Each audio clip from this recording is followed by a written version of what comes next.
చిగురించబోతుంది. గొప్ప దినాలను చూడబోతున్నావు. నీ యేసుకు సమస్తము సాధ్యమే. మార్నింగ్ దేవుని ప్రియ కుమారుడు, గుడ్ మార్నింగ్ దేవుని ప్రియ కుమార్తె, special good morning to you. ఈ ఉదయాన్న దేవుడు నీతో మాట్లాడుతూ ఒక విషయం తెలియజేస్తున్నాడు. ఫలించడం గురించి, ఫలించి వ్యాపించడం గురించి ప్రతి మానవుడు చాలా ఆశపడతాడు.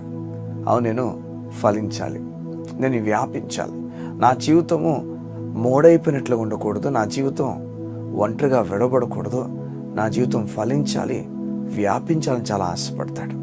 ఈ ఉదయాన్న వింటున్న నీలో కూడా ఈ ఆశ ఖచ్చితంగా ఉంటుంది.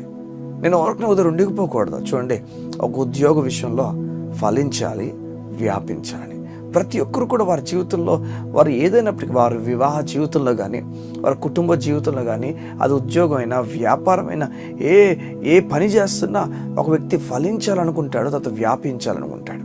కానీ దేవుని గ్రంథం ఈ ఫలించడం గురించి, వ్యాపించడం గురించి చెప్తున్నప్పుడు ఎలా సాధ్యమవుతుందంటే, కొలస్సీలు రాసిన పత్రిక 1వ అధ్యాయము 6వ వచనం ఏ విధంగా ఉంది, మీరు కృపను సత్యంగా నమ్మి నాటి నుండి మీరు ఫలించి వ్యాపించుచున్నారు.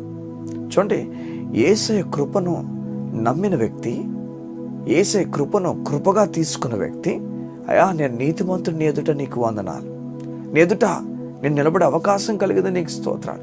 నా మంచితనం బట్టి కాదు, నా గొప్పతనం బట్టి కాదు, నాలో ఏ మంచి లేదు, నేను చెడ్డవాడినైనప్పటికీ నువ్వు నన్ను ప్రేమించావు, నీకు స్తోత్రాలు. నీతో పాటు నన్ను కూర్చుండబెట్టావు, నీకు వందనాలు. అయ్యా నీ రాజ్యానికి నన్ను పిలుచుకున్నావు, నీకు స్తోత్రం.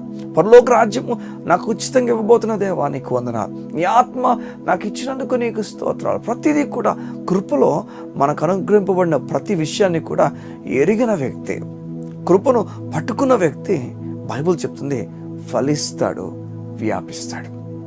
చూడండి, దేవుడు కేవలం నువ్వు ఫలించే చెట్టుగా మాత్రం ఉండిపోవాలని కోరట్లేదు, కానీ నువ్వు ఫలించిన తర్వాత ఆ విత్తనాలు ఇంకా చెట్లుగా మారాలని కోరుతున్నాడు. నువ్వు ఫలించి వ్యాపించుదువుగాక. నిన్ను దేవుడు ఫలించి వ్యాపించినట్లుగా నీ జీవితాన్ని మలచబోతున్నాడు. కొలస్సీ ఈ విధంగా చెప్తుంది, మీరు ఫలించాలంటే, వ్యాపించాలంటే కృపను సత్యంగా నమ్మాలి. మీరు ఏ వ్యక్తి అయితే నేను పాపినని, నీతిమంతుని ఆలోచన లేకుండా నేను ఇంకా నీతి గురించి, నీతి సంపాదించడం గురించి కష్టపడిపోవాలి, నేను చాలా ప్రయాసపడాలి అని ఎవరైతే ఆలోచిస్తారో వారు కృపను నమ్మట్లేదు, క్రియలను నమ్ముతున్నారు. క్రియలు నమ్ముతున్న వ్యక్తి, బైబిల్ చెప్తుంది, ఎప్పుడు కూడా ఫలించి వ్యాపించటం. క్రియలు చూడండి, బైబిల్ చెప్తున్నమాట, అతిశయ కారణం ఎక్కడా, అది కొట్టివేయబడను, అది క్రియా న్యాయం బట్టి, లేకపోతే విశ్వాస న్యాయం బట్టి. అవును, విశ్వాస న్యాయం బట్టి క్రియా న్యాయం ఏమైపోయింది, కొట్టివేయబడింది. అతిశయించేవాడు ఇప్పుడు గర్వపడలేదట, నేను ఆ క్రియలు చూడు, నా పనులు చూడు, నేను చూడు, నీకన్నా బెటర్ దేవుని మెప్పిస్తున్నాను చూడు, ఇలా క్రియలు బట్టి ఒక వ్యక్తి వెళ్ళాడట. ఈ లోకంలో ఎంత గనులు అయినా, గొప్పవారైనా, వారు ఎంత గొప్ప క్రియలు చేస్తున్నా బైబిల్ చెప్తుంది, ఆ క్రియలు లెక్కకు రావు. పొగుడుకోవడానికి, గొప్పవాడని చెప్పుకోవడానికి క్రియలు చూపించుకుంటున్నాడేమో ఒక వ్యక్తి, బైబిల్ తెలియజేస్తుంది, ఆ క్రియలు లెక్కకు రావు. ఏది లెక్కకు వస్తుంది? దేవుని కృప మాత్రమే లెక్కకు వస్తుంది. ఈ ఉదయం దేవుడు చెప్తున్నాడు, నువ్వు ఫలించబోతున్నావు, నువ్వు వ్యాపించబోతున్నావు, నువ్వు ఉన్నతమైన కార్యాలు చూడబోతున్నావు. విను జాగ్రత్తగా, నువ్వు నీతిమంతుడుగా నమ్మడానికి ఇష్టపడు. దేవునికి దూరంగా ఉన్నావు అన్న విషయం నుంచి బయటకు వచ్చి, నేను చాలా దగ్గరగా ఉన్నానంటే, నా దేవునికి చాలా దగ్గరగా ఉన్నాను, నా దేవుడు నన్ను ఎంత ప్రేమించాడంటే, తప్పిపోయిన గొర్రె నన్ను తన భుజాల మీద వేసుకొని వెనక్కి తీసుకొచ్చి నన్ను చంపడానికి కాదు, కానీ ఒక వేడుక చెప్పడానికి, నా గొర్రె దొరికింది అని ఒక వేడుకని చెప్పడానికి తీసుకొని వచ్చాడు. అవును, నీ పట్ల ఆయన చెడ్డ దృష్టి కలిగి లేడు, మంచి దృష్టి కలిగి ఉన్నాడు, నిన్ను ప్రేమించుచున్నాడు. ఈ ఉదయాన్న అందరు చెప్పిన మాటలు నమ్ముతున్నావు లేదు, దేవుని మాట నమ్ము, ధైర్యంగా ముందుకు వెళ్తావు, నువ్వు ఫలించి వ్యాపించుదుగాక. కళ్ళు మూసుకున్నట్లయితే ఈ ఉదయాన్న మీ గురించి నేను ప్రార్థన చేయడానికి ఇష్టపడుతున్నాను. మా ప్రియ పరలోకపు తండ్రి, నీకు వందనాలు. నిబిడలు వారి జీవితంలో నెమ్మదిని కలుగు చేయదేవా, నీకు స్తోత్రాలు.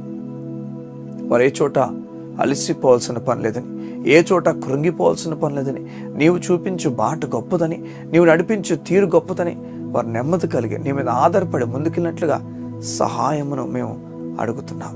అయ్యా, ఏ చోటైతే నిబిడలు ఫలించలేకపోయారో, వ్యాపించలేకపోయారో, ఏ చోటైతే నీ బిడ్డలు వారి క్రియల మీద ఆధారపడిపోతున్నారో ఆ చోటు నుంచి పూర్తిగా నీ కృప మీద ఆధారపడి నీ కృప మీద ఆనుకొని ముందుకు వెళ్ళేవారుగా ఆ మెచ్యూరిటీని వారికి ఇవ్వండి.